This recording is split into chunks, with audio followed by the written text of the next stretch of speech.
Quelques éléments importants de la pédagogie du cycle Saint Jean-Paul II. Tout d'abord, il est nécessaire de choisir le Christ en premier, c'est-à-dire de ne pas attacher son cœur à une copine si vous voulez pouvoir discerner et savoir à quoi Dieu vous appelle. Deuxièmement, il faut donner du temps au Seigneur dans la prière quotidienne si possible. Choisissez une horaire, une durée, voire une méthode et tenez cela. Par ailleurs, prenez un père spirituel. Dans le cycle Saint Jean-Paul II, nous-mêmes, nous proposons des pères spirituels aguerris qui sont capables de vous aider dans le discernement vocationnel.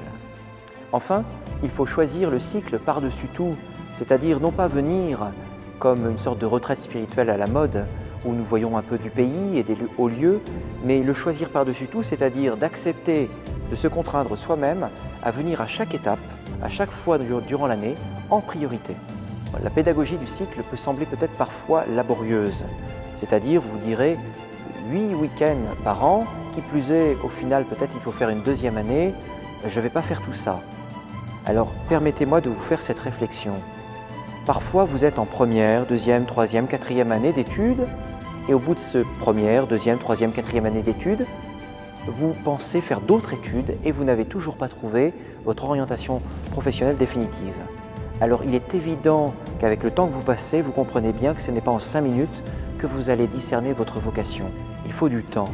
Et l'expérience montre qu'au minimum, on va dire un trimestre, 6 mois, entre 3 et 6 mois, sont nécessaires pour un jeune pour véritablement rentrer dans une disponibilité. Donc acceptez ce temps. Ce temps est nécessaire pour la maturation, pour tenir un engagement, pour expérimenter le combat spirituel et pour sentir une unification vers un chemin.